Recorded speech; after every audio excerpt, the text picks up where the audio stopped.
पहले भारत का ज्यादातर व्यापार वाणिज्य हुआ करता था लैंड रूट, है ना। और लैंड रूट से आप कहीं से भी जाओगे तो राजस्थान बीच में आएगा भारत के। भाई भारत में किधर किधर व्यापार हो सकता है। भारत व्यापार कर सकता है अफगानिस्तान के साथ, भारत व्यापार कर सकता है पाकिस्तान के साथ, भारत व्यापार कर सकता है ईरान के साथ, यही तो अपना नजदीक देश, सब में राजस्थान क्रॉस होगा। आप कलकत्ता से जाओगे तो राजस्थान क्रॉस करोगे, दिल्ली से जाओगे तो राजस्थान क्रॉस करोगे, बॉम्बे से जाओगे तो राजस्थान क्रॉस करोगे। बिना राजस्थान क्रॉस के रास्ते नहीं थे, सारे के सारे अपने रास्ते किसके अंदर से होके जाते थे। इसलिए ना राजस्थान में इतने किले हैं। ये राजस्थान में ज्यादा किले हैं ना, उसका कारण ये है कि जितने ट्रेड रूट थे उन ट्रेड रूट पे क्या बनाए गए, किले, ताकि सुरक्षा सिक्योरिटी। भाई कई बार मैं कहता ही हूँ कई बार कि बड़ी सोचने वाली बात है, जैसलमेर का किला 1155 में बना। कब बना? बीकानेर का किला 1488 में बीकानेर की स्थापना हो गई थी। मतलब जैसलमेर तो मान लो आज से 900 साल पहले, बीकानेर मान लो आज के 500 साल पहले, ये तो मानो बड़े बड़े किले। ये लगभग जोधपुर वाला इसी टाइम के आसपास 500 के आसपास। तो पश्चिमी राजस्थान में तीन बड़ी जगह मान लो, जैसलमेर, बीकानेर, जोधपुर।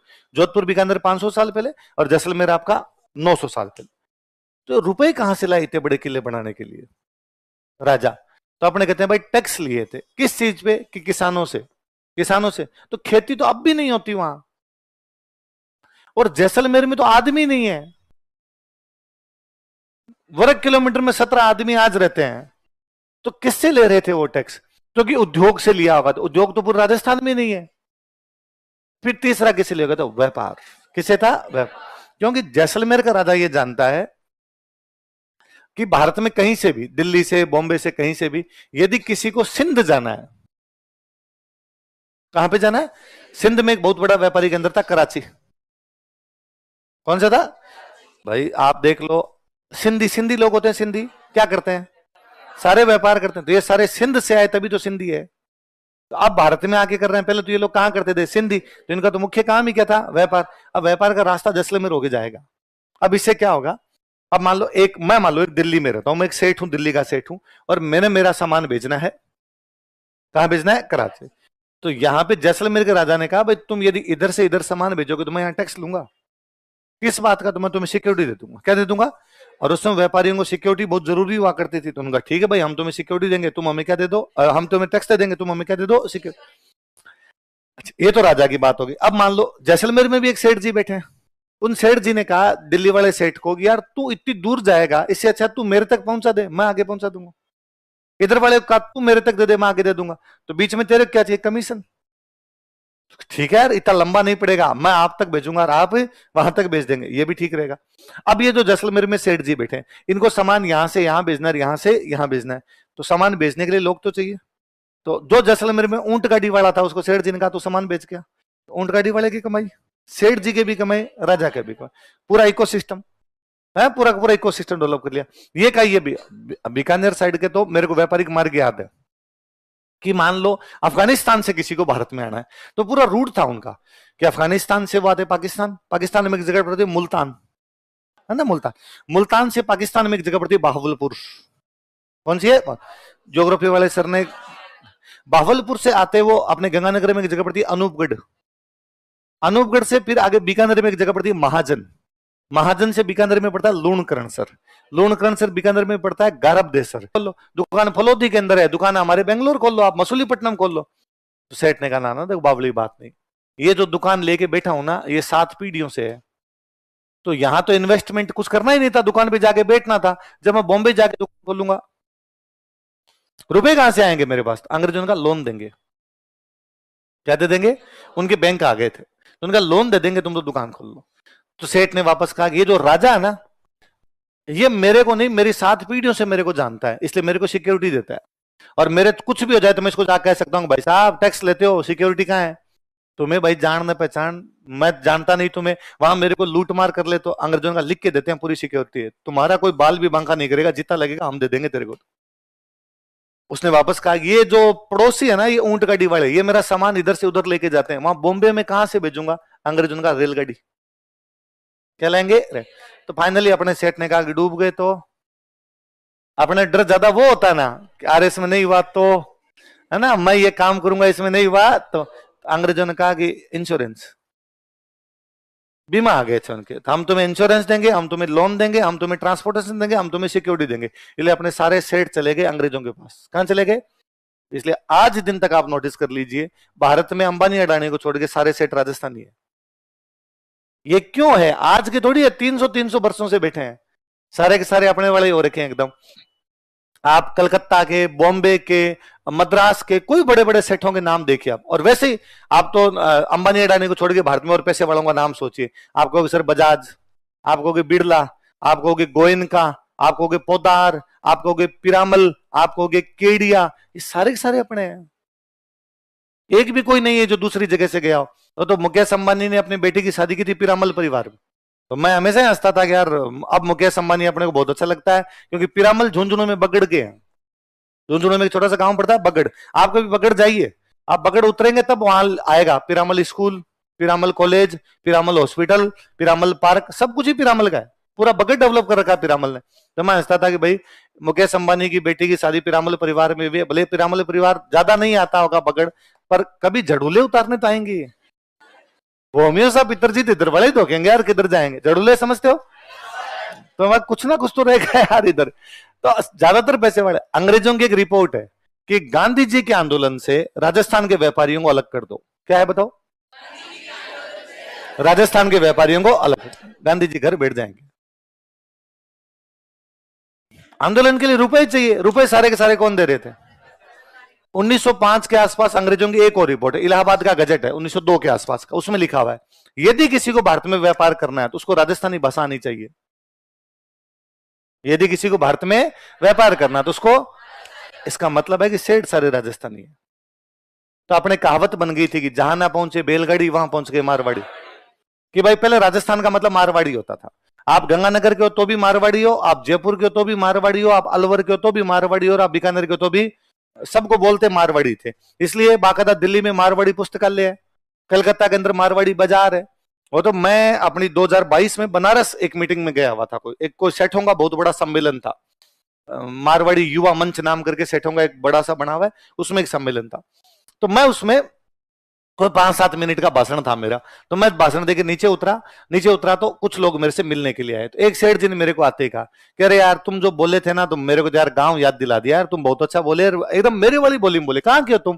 तो मैंने कहा सेठ जी मैं तो बीकानेर का हूँ। सेठ जी आप कहाँ के? सेठ जी ने कहा मैं कुचामन का हूँ। नागौर में कुचामन है? तो मैं सेठ जी बीकानेर नागौर टच में करते हैं, तो मेरी वाली बोली राप वाली बोली थोड़ी टच करती है, तो आपको याद आया होगा गाँव तो। पर सेठ जी अभी आप कहाँ रहते हो? तो उनका मैं गुवाहाटी रहता हूँ। तो सेठ जी गुवाहाटी आपका परिवार कब गया था? 1822।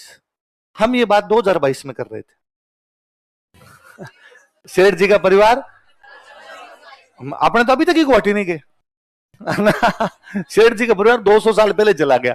तो सेठ जी को मजाक क्या था, मैंने कहा सेठ जी अपने गुवाहाटी तक ही आगे चले गए?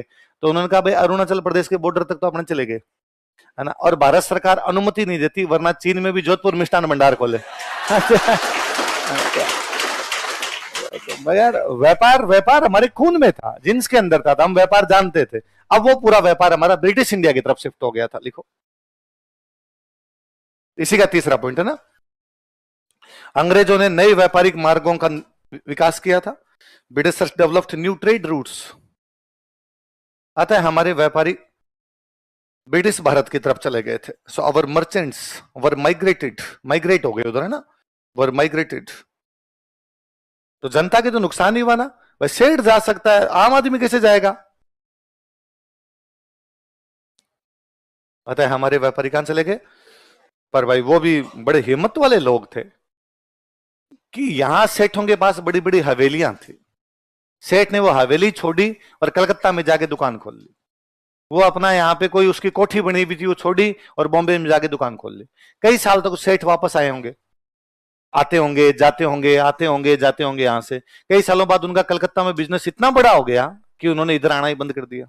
तो इधर वाली उनकी जो हवेलियां और कोठियां थी उन पर अपने जैसे लोगों ने कब्जे कर लिए, और सेठ होने छुड़वाए भी नहीं। ये बात ठीक है, और कमाएंगे। फरी बो चरी बादो भूखो मरी, फरी बो चरी, जो फिरेगा वो चरेगा, बादो भूखो मरी, जो बंधा रहेगा वो मुर्जा। सेठों का विजन था, वो बहुत आगे का सोचते थे, बहुत बड़ा सोचते थे, इसलिए उन्होंने कमाई भी की। अपने सोचते इतना सा है, आते हैं आईएएस की तैयारी करने, फिर आते हैं आरएस पे, फिर सर पटवारी आ रखा है, एक बार ये दे लूं तो थोड़ा ठीक रहे। सेठ ने ये नहीं कहा कि मुझे चिड़ावा से वापस गांव जाना है, चिड़ावा से कलकत्ता गया सेठ, कलकत्ता न्यूयॉर्क गया। लक्ष्मी निवास मित्तल पूरी दुनिया का स्टील खरीदते हैं, चुरू के गांव के हैं। अखबार में पढ़ते साहब लक्ष्मी निवास मित्तल के साथ फ्रांस के राष्ट्रपति ने मुलाकात की कि साहब स्टील कंपनी क्या कर रही है क्या नहीं कर रही है।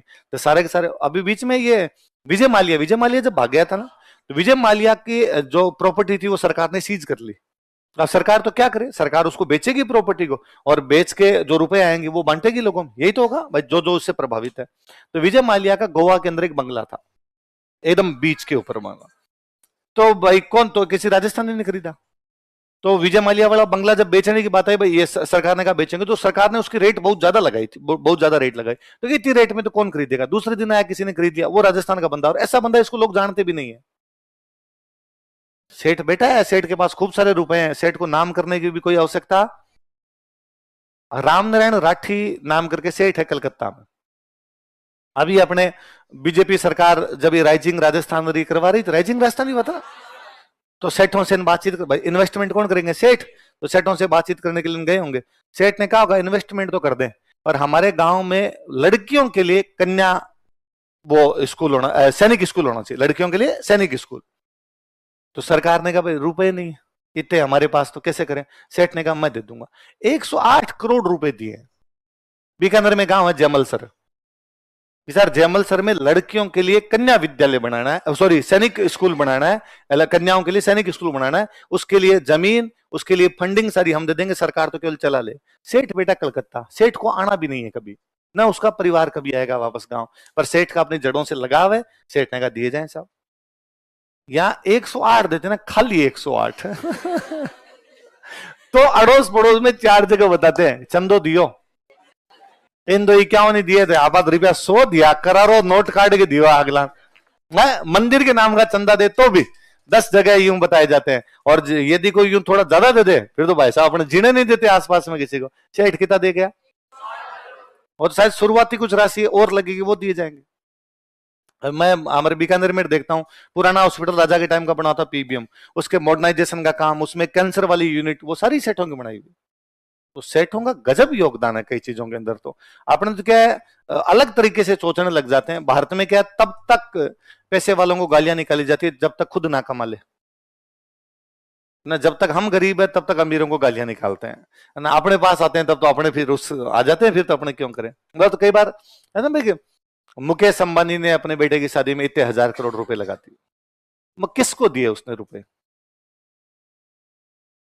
टेंट वाले को, फूल वाले को, हलवाई को, वेटर को, वो एक रियाना को दे दियो थोड़ा ज्यादा